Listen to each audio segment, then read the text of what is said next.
L'introduction. James est toujours en pause cette semaine, donc vous m'avez moi, un Écossais qui a de fortes opinions sur l'équilibre des choses et un fort penchant pour les tyrannies, ce qui ne peut pas être un problème quand je regarde les résultats de cette semaine, n'est-ce pas? Les innovations compétitives de cette semaine seront divisées en deux parties en raison du crime capital de trop de Warhammer. L'article d'aujourd'hui couvrira le Birmingham GT, le Alamo GT, l'Alberta Classic et le Warcall GT. Demain, nous couvrirons le Mayhem GT de Warhammer 40K, Match at Play Event, The Warhound at Game Grid GT et Warhammer Retreat 2022. Je parlerai aussi brièvement du TNC 2022 Team Event en Italie si les résultats sont sur BCP au moment où j'y arrive.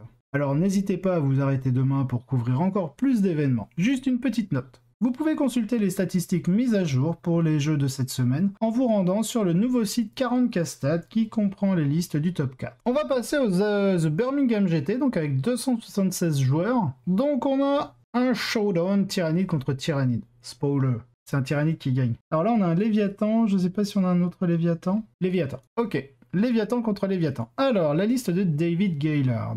Donc, on a un bataillon avec un Neurotrope, donc il a la résonance barbe, le Synaptic Tendril, donc un classique. On a l'Obliterax sur le F-Tyran, et on a le Perfectly Adapted. Vieux artefact, pouvoir psychique, Warlord Trait. Perfectly Adapted. Ok, ouais, c'est ça, il gagne une reroll touche, bless, dégâts, bon, ça, il en a pas besoin, parce qu'il est 3 flat. Advance, charge. Ah, il peut relancer son Psychic Test et une sauvegarde. Le Psychic Test est pas mal, quand on veut vraiment réussir à caler soit un Overwatch, soit un paroxysme, soit une déferlante. Il lui a mis quoi comme pouvoir psy? Cri psychique et paroxysme, donc c'est pas la déferlante, mais au moins pour réussir un paroxysme, pourquoi pas. La charge, pourquoi pas, une reroll de charge. Est-ce que ça vaut vraiment une Feel No Pain à 5? Je suis pas sûr, parce que pour avoir fait le tournoi, franchement, mon F-Tyran, il pouvait aller où il voulait, quoi. J'avais pas de soucis. Donc ouais, je sais pas, je suis pas fan du Perfectly Adapted, mais why not. Ensuite, donc on a un pack de 3, 6, 9 guerriers tyrannides avec 3 canons venin, on a du Death Splitter et on a 3 Barbed Strangler. C'est pour avoir une force améliorée en fonction des cibles en face. Ok, pourquoi pas, j'aurais mis des Death Splitter, c'est un peu plus stable, on va dire. Ensuite, il a un pack de 9, donc identique. Ensuite, il a 2 petits packs de 3, donc pour tenir sûrement des objets. Ensuite, on a un Malceptor. Est-ce qu'on en a qu'un des Malceptors? On en a qu'un Malceptor. Ok. Ensuite, il a 2 x 2 Pyrovore. D'accord. Est-ce qu'il a un Tyrannocyte? Il n'a pas de Tyrannocyte. Ok. Bizarre, parce qu'en général, en Léviathan, j'aime bien le 2 x 3 Pyrovore avec un Tyrannocyte. On peut vraiment avoir une Alpha T1 assez violente avec ça et bloquer l'adversaire, justement. Ensuite, on a 3 tirs en garde tout nus pour protéger justement le tyran des tirs. Les Venom Trap pour faire le -1 hit et avoir un accès au Fight Last potentiel. Et empêcher le désengage. Bon, bien sûr, c'est sur des jets de dés à chaque fois, donc c'est pas sûr à 100%. On le prend majoritairement pour le -1 hit, mais il y a quelques petits trucs à faire avec. On a les 3 zoanthropes, voilà, le classique, pas de souci. Ensuite, on a la double harpie. Il y en a une qui est synaptique. Alors, pour la liste de Danny, parce que là, celle-ci, celle de David, on est OK. Donc là, il a une première patrouille, donc il joue, comme je disais, en Léviathan. Donc il a son unité de 3 Zozo, le cri psychique, OK. Neurotrope avec le Synaptic Tendril et la résonance barbe. On a une première unité de 3 petits guerriers tyrannides, une autre unité de zoanthropes, donc il joue avec deux unités de zoanthropes de 3 zoanthropes. Double exocrine, ok. J'aime beaucoup. L'exocrine, c'est assez solide. Ça tire fort. Ensuite, on a la double harpie avec le double canon Venom, mais au moins il les a mises toutes nues, donc aucune option. Ça, je peux l'entendre. Et un Tyrannocyte. Ok. Donc, dans l'autre patrouille, qu'est-ce qu'il a mis? Donc là, on a 3 tirs en garde no slot, donc tout nu. Un tyran ailé, donc avec l'Obliterax et l'adaptive biologie, la Feel No Pain à 5. On a une deuxième unité de 3 guerriers, donc pareil, je pense pour tenir les objets, pour aller chercher certains objets, et double Malceptor. Ça, c'est pas mal. Alors, j'ai affronté une liste aussi sur Angers où ça jouait double Malceptor. Mais au niveau des zoanthropes, c'était 2 unités de 5 zoanthropes. pour aller chercher justement facilement le smite critique, mais ce qui fait que ça revient quand même à cher, parce que c'est 250 points les 5 zoanthropes, donc c'est 100 points de plus, évidemment. Et ces 100 points, il pouvait pas les mettre ailleurs, alors que là, sincèrement, il les met ailleurs, ça lui permet d'avoir un deuxième exocrine, d'avoir une deuxième harpie, alors que la liste que j'affrontais ne jouait qu'un seul exo et qu'une seule harpie, et il joue un tyrannocyte. Qu'est-ce qu'il peut mettre? Il peut mettre un malceptor dans le tyrannocyte, ok. Ouais, je pense que c'est ça, c'est un malceptor dans le tyrannocyte et l'autre à pied, je suppose. Je suppose que c'est ça. Les exocrines vont rester derrière et prendre les lignes. J'aime bien cette liste. Par contre, je pense que c'est David qui a plus d'options pour l'emporter. Pour l'instant, je montre pas le résultat, je ne lis même pas le résultat et on verra si j'ai tort ou raison. Alors, nous voyons ici l'apogée naturelle de Tyrannide, de la supériorité de Tyrannide, deux listes assez similaires montrant les extrémités opposées de la profondeur des options disponibles, même au sein des sous-factions. Dany a mis le paquet sur les monstres avec le double Malceptor et le double Exocrine, tandis que David a une double brique de 9 guerriers, avec toutes les astuces comme le fait de n'être blessé que sur 4+, le Nexus de la Ruche qui offre une sauvegarde invulnérable de 5+, et le Venom Trap qui donne -1 pour toucher. Et 6 armes lourdes dans chaque escouade pour les dégâts puissants qui peuvent durer toute la partie. Dans cette partie, David a beaucoup plus de puissance de marquage grâce à ses guerriers sécurisés, enfin qui ont l'objectif sécurisé, et beaucoup de capacité à cacher tout ce qui n'est pas des harpies sur les plateaux du KTC, généralement assez denses, tandis que Dany a l'avantage en puissance de feu brut. Une harpie pourra se cacher dans la ruine arrière de l'UKTC, et l'autre peut être à la fois transhumaine et 4+. Ce qui signifie que ce sera très difficile de se déplacer, même pour une armée comme les Tyrannides, quel que soit le type de harpie. La condition de victoire de Dany ici est de forcer David à engager rapidement ses puissantes ressources vers des objectifs et d'avoir des dégâts nécessaires pour les tuer avant qu'ils ne puissent accumuler les points. David cherche à atténuer cela autant que possible et à utiliser sa propre puissance de feu pour empêcher Dany d'obtenir cette boule de neige précoce. La question posée est la suivante. Les Tyrannides sont-ils suffisamment résistants pour les Tyrannides?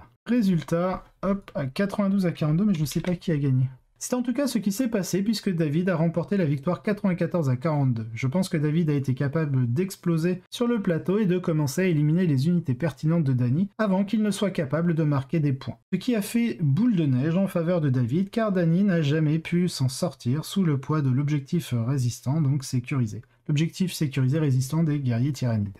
Donc c'est bien David voilà, qui gagne. Je pense qu'il a dû faire comme moi, mais moi je l'ai fait avec mes Thermagontes. Où en fait, mon Tervigon fait pont en fait, dans le match-up contre le joueur Tyrannide avec les 2 Malceptors et les 2 packs de 5 zoanthropes. Vu que du coup sa phase principale c'était la phase de Psy, donc en envoyant beaucoup de mortels, j'ai simplement blob mon pack de 30 Gaunt où j'ai mis Feel No Pain à 5, et le petit pack de 10 où j'ai mis Feel No Pain contre les blessures mortelles à 5+. Ce qui fait que j'ai vraiment bloqué avec tous mes Thermagontes, ces Malceptors et ces zoanthropes. Pendant que je réussissais un peu à déborder avec les guerriers tyrannides pour aller chercher sa backline avec le prince tyrannide, etc. etc.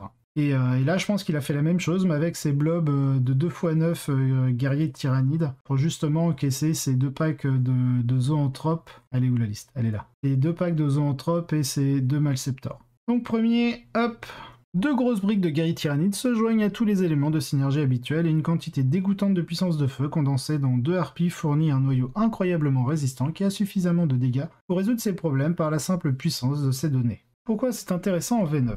Il n'y a pas grand chose de mauvais dans le livre des Tyrannides et David est bien décidé à le prouver avec une surabondance de toutes les feuilles de données qui est presque Highlander. Une conséquence du codex Tyrannide incitant à faire tourner de nombreuses unités synapses différentes pour les impératifs et ayant également beaucoup d'unités synergiques qui se chevauchent comme les Venom Tropes. Celles-ci soutiennent des fiches techniques très poussées comme les Pyrovores et Warriors et Harpy. Cette liste est intéressante non pas pour ce qu'elle est, mais pour ce qu'elle n'est pas. Il ne s'agit pas d'une liste qui abuse d'un combo ou d'une fiche technique particulièrement défectueux, mais d'une grande sous-évaluation de la faction Tyrannide dans son ensemble, où il n'y a pas de source de puissance évidente à pointer du doigt en disant « ceci est défectueux ». Donc défectueux et broken, complètement cassé, complètement trop fort. Beaucoup de monstres abusent de l'augmentation de la durabilité du Léviathan et adorent le reroll de touche dans les parties où Dany ne ressent pas de besoin de les changer. Alors moi par exemple, sur le tournoi d'Angers, j'ai jamais changé la reroll de touche. Et d'ailleurs dans mon premier match contre une liste full guerrier tyrannide où lui a préféré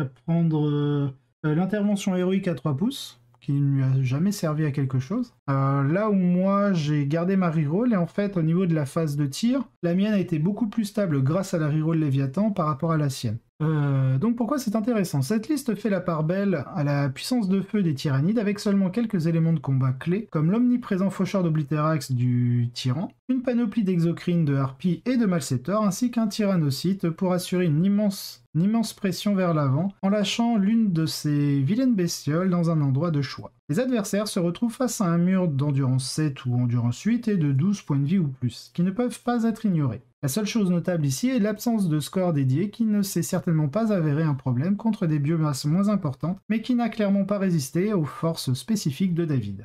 Et enfin, donc, à la 3e place, again, un tyrannide. LOL. Mais à part ça, il n'y a pas de problème avec le tyrannide, hein. Pour moi, là, les 3 codex qu'il faut vraiment nerfer, et franchement, pour le Paris GT, si le Chapter Approved de Nephilim ne sort pas avant la date du 12 juin, parce que pour le Paris GT, il bloque les dates de sortie Games Workshop au 12 juin. Donc c'est dans pas longtemps, hein, c'est dans 2 semaines presque, un peu plus peut-être, 2 semaines et demie. Non, c'est dans 2 semaines, c'est le dimanche 12 juin, c'est vraiment dans 2 semaines. Donc s'il sort pas là, bah, je vais pas y aller en Space Wolf, parce que la méta est dégueulasse, et je vais y aller en Tyrannide en fait, Balek. Et c'est relou que Games n'ait pas d'échéancier de date à fournir en disant bah voilà, telle date il y aura cette sortie. Enfin voilà, genre sur les 3 prochains mois, il y a ça qui sort telle semaine, et franchement ça aiderait énormément déjà les organisateurs de tournois, parce que du coup ils pourront savoir quand caler la date finale de prise en compte de la documentation, et basta quoi. Enfin bref. C'est comme ça, que voulez-vous. Alors, donc dans sa liste, on a quoi? On a une patrouille.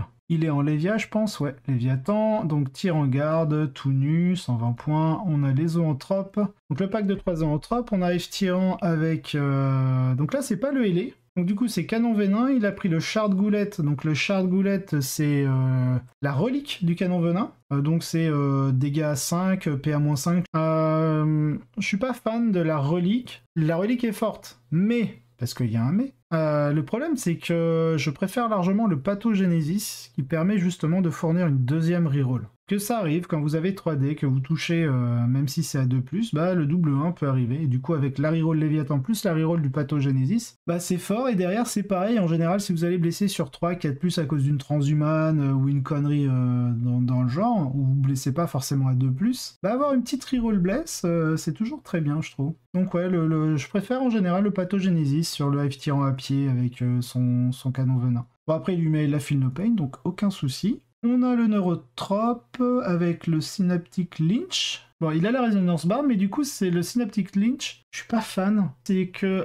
le seigneur, donc les capacités d'aura du seigneur de guerre seront augmentées de 3 pouces. Et à chaque fois que le seigneur de guerre utilise sa capacité, une capacité à la phase de commandement qui spécifie une distance, jusqu'à la fin de la phase, il ajoute 3 pouces à la portée de sa capacité. Je suis pas super fan de ce trait de seigneur de guerre. Après avoir comment il a construit sa liste. Donc 9 guerriers tyrannides, avec coup de Death Spitter, canon venin et la paire de Bone Sword et l'Adrenal Gland, pas de souci. Le Death Sleeper, il l'a pas mis, je suis un peu déçu, il a pas mis le trait de seigneur de guerre qui va avec, il le rend super OP et compte pour 5 figs. Même si en vrai, je préfère largement le parasite avec ce trait de seigneur de guerre. Ensuite, deuxième patrouille, c'est ça, deuxième patrouille, donc on a un Tyrannide Prime, Bone Sword, Venom, il y a Direct Guidance, donc pour le plus 1 pour toucher. On a un F-Tyran ailé cette fois-ci, avec l'Oblitérax et... il n'a pas mis de trait de seigneur de guerre pour le coup. Et bah en vrai, je l'aurais pas mis sur le tyran à pied parce qu'il peut tirer très loin avec son canon venin lourd, et je l'aurais mis sur lui en fait. Parce que c'est lui qui va devoir prendre un peu plus de risques que l'autre, parce que lui sera protégé par ses tirs en garde, donc, et puis il a une bonne portée, hein, c'est 36 pouces quand même, le canon venin, donc ouais, je suis pas fan du choix de quel prince a pris le trait de seigneur de guerre. Ensuite, on a un petit pack de 3 guerriers tyrannides, on a un Malceptor, c'est ça, on a 3 pyrovores, on a une harpie canon venin, et on a 9 Raveners. Très bien.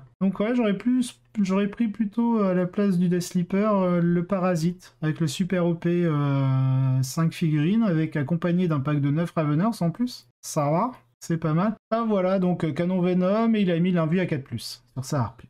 Donc bon bah là, il n'y a pas grand chose à commenter, hein. 2 patrouilles pour double tyran, montrant une autre variation de monstres disponible pour l'arsenal tyrannide.